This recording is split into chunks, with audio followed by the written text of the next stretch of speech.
Hi, welcome to Baby Adventure. I am Sandeep. In this podcast, we will be talking about why identifying the driving behaviors of the fellow vehicles is very important, fellow riders and drivers. In this podcast, we will be talking about only the driving behaviors of fellow vehicles, not bikers. Keeping bikers and fellow vehicles apart, we are discussing only about the fellow vehicles apart from the bikes. Why identifying the driving behaviors is a very good skill for a motorcycle rider because it premeditates the steps that he has to take in the times of emergency. Because every driver has certain characteristics, he or she behaves to a certain state of riding, certain state of panic, etc. So, in this podcast, we will be categorizing these driving behaviors into speed and type of vehicle, type of roads, and driving style of the vehicles, and our own driving behavior. First thing is speed. Vehicles are limited to certain speed by the government. This might be irrelevant of what I am talking, but vehicles which are limited by speed has certain characteristics like by the nature the vehicles are limited to certain speed. Example, a tractor can't speed beyond 50 kilometers, 40 to 50 kilometers, I guess. A 100cc motorcycle can't speed above 80 to 90. Even with the speedo error, it can't reach over 100, I guess. And a 150 motorcycle can't cruise above 120. Cruise, I said. It might be top speed, it's not cruising. So here the characteristics might be different. Why? Because when you overtake or when you're tailgating or when you are just riding behind some vehicle, if you have an idea at what speed that vehicle might travel, it gives a sense of idea to how to approach the vehicle to overtake or to pass beside. If you are able to identify the speed of the vehicle, example, a tractor which can't travel at relatively high speed with our bikes, what we do is we avoid that tractor on a highway and we move around, take an overtake position, just go from that place. If it is a speed moving car, we certainly have to respect that car, give his or her own space on the road just by moving away so that he passes. We can easily pass as we need only just 3 to 4 feet of margin on the road. So every driver on the roads travel with their own speed limits. The government's provided speed limits are nominal, maybe, but the speed limits these people are traveling are the real speed limits. Why? Because every vehicle can't travel at 100 kilometers per hour on highway. So it is only the upper limit, not the minimum limit. So we need to identify at what speed the vehicles around us are moving so that we can navigate through it, filter through it, and braking. The speed of the other vehicles around you decides how fast you have to brake. How before you have to brake will be decided only by the speed of the vehicles that are around you so that you approach the vehicle way later. Or we have to serve or stop. If all vehicles are moving at same speed, this topic is useless. This topic is useful only because all vehicles can't travel at the same speed. Even if the vehicles are capable of traveling at the same speed, they won't. Their conditions won't. They can't travel too. They can't travel at the same speed. There are many restrictions to it. Here comes the picture. Second point, size of the vehicle. Size of the vehicle and the load that it carries defines a little bit of speed too. Because a trailer with a container is restricted to 40 kilometers per hour. A bus full of school students may be restricted to maximum speed of 60 to 40 to 60 kilometers per hour. An auto rickshaw may be 60 to 40, a tractor 40, and a mini lorry to 80. And a super luxury, a super high-tech bus, it might be AC bus, might be 100 and 100.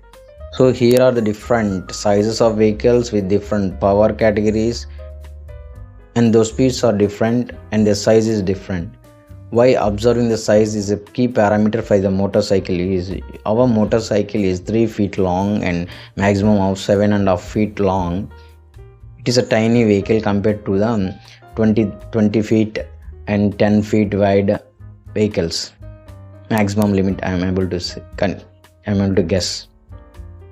So let us take an example of 20 feet vehicle, a rectangle or 3D rectangle on a highway, and 3 into 7 feet rectangle on a highway. So how impactful it is if you are unable to guess the movement of that large rectangle. How impactful it is if you are able to guess the movement of that large rectangle. If you are able to guess the next move, or if you are able to guess what he gonna do at the next corner, as a biker it will be very useful for us to accelerate, decelerate, brake or swerve around him so that we can pass away.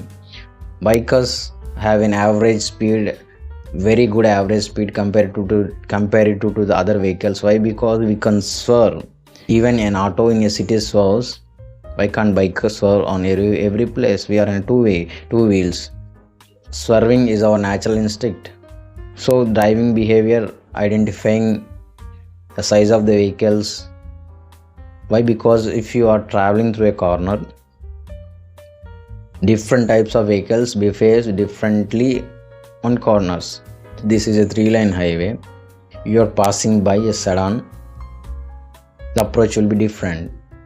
Sedan has a quick steering and radical movement of lane changes. If you want to change the lane on wheel, it is instinctive.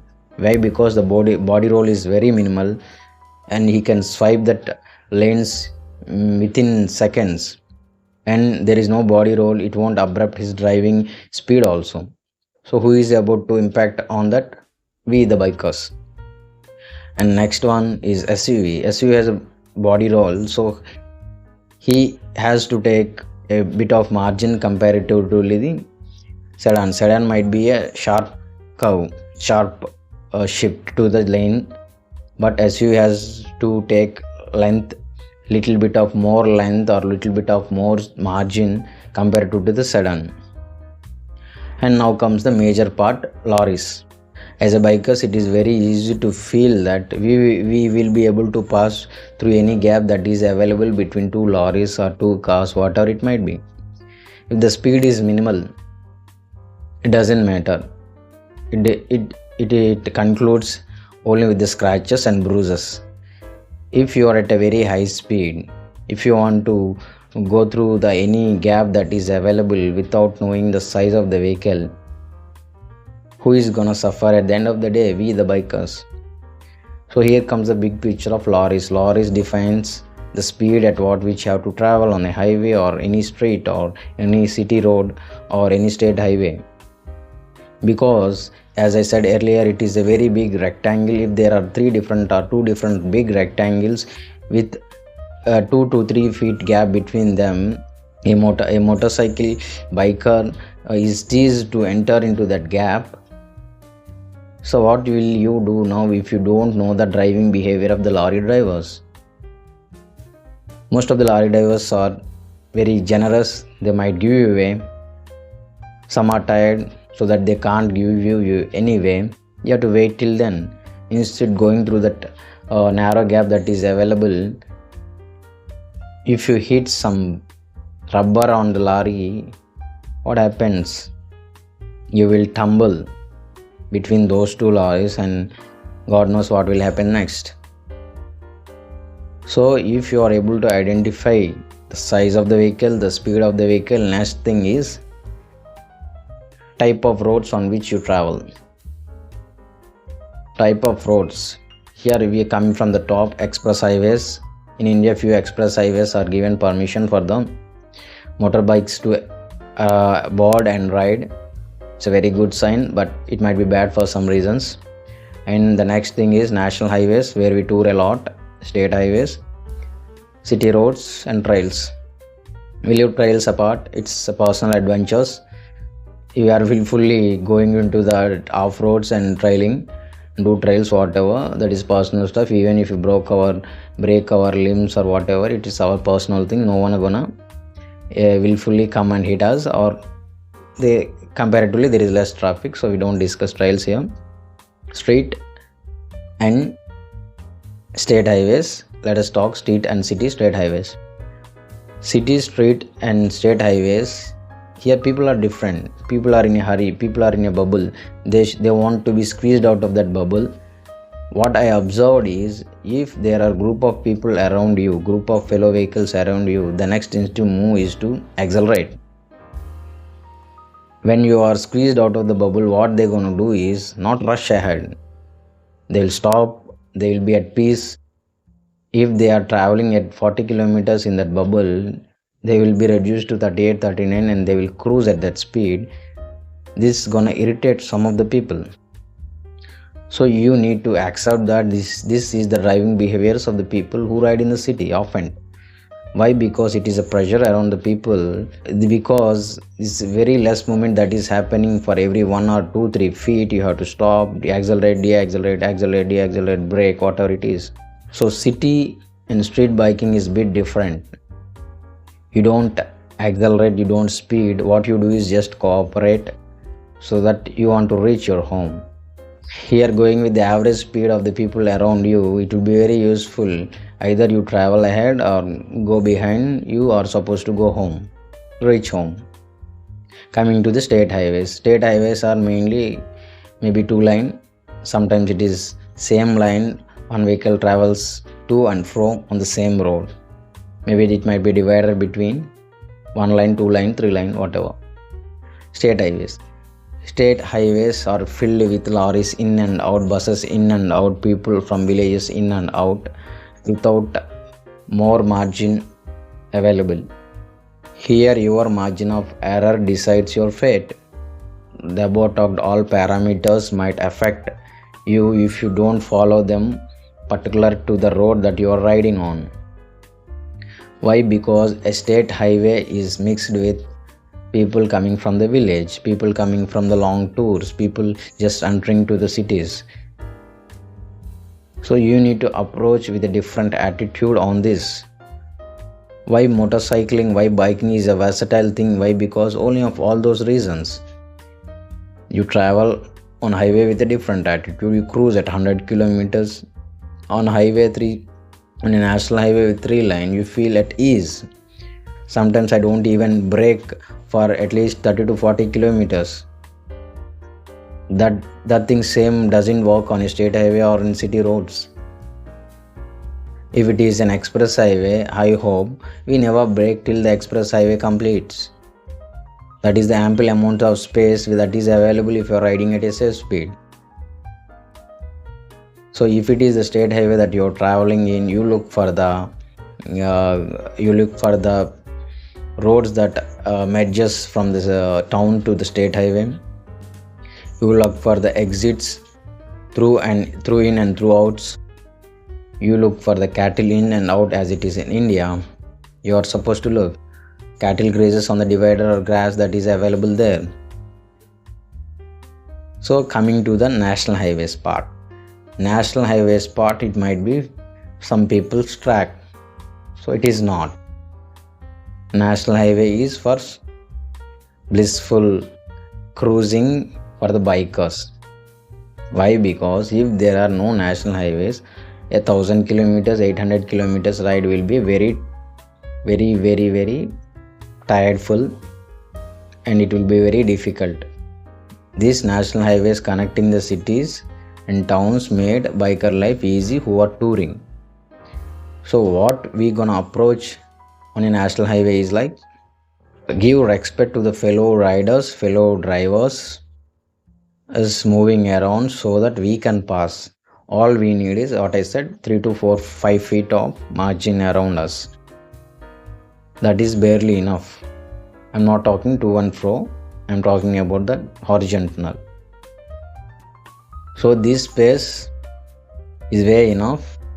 So instead of, as I said earlier, instead of flowing through the gap that is available between 2-3 2 3 lorries have 3 to 4 feet of space. Take a break, stop. Is that break in the sense this braking, take braking. If you're at 100, come to 80. If you're 80, come to 60. Have that sine wave like pattern in your speedometer. That boosts you. Traveling in a straight path doesn't it is bored. It will bore you for soon. It is also very important to observe the people who are traveling on the national highways at what speed they are traveling. So here there is a thing of speeding. Here there is a thing of poking you. They want to race you, but we do not respond. Everyone rides their own race, their own ride, their own speed. So final thing I want to conclude on this: understanding our own driving behavior or riding behavior. First thing is understanding the limits of our motorcycle, then understanding the limits of our own self. So if you are unable to understand the limits of the motorcycle, all above parameters that I said earlier are useless. If you are unable to understand the limit of you or me, all above parameters are useless. So meanwhile, what we can do is, when we travel outside taking our motorcycle, rather than focusing on the speed, etc., we can identify certain driving behaviors of the fellow riders and feed in our subconscious mind, so that our next emergency step is premeditated and pre-baked, so that it is ready to execute on the next emergency maneuver. Hope you like this podcast. I am Sandeep. This is Baby Adventure. If you like this podcast, please like, share, and subscribe. Thank you. Signing off.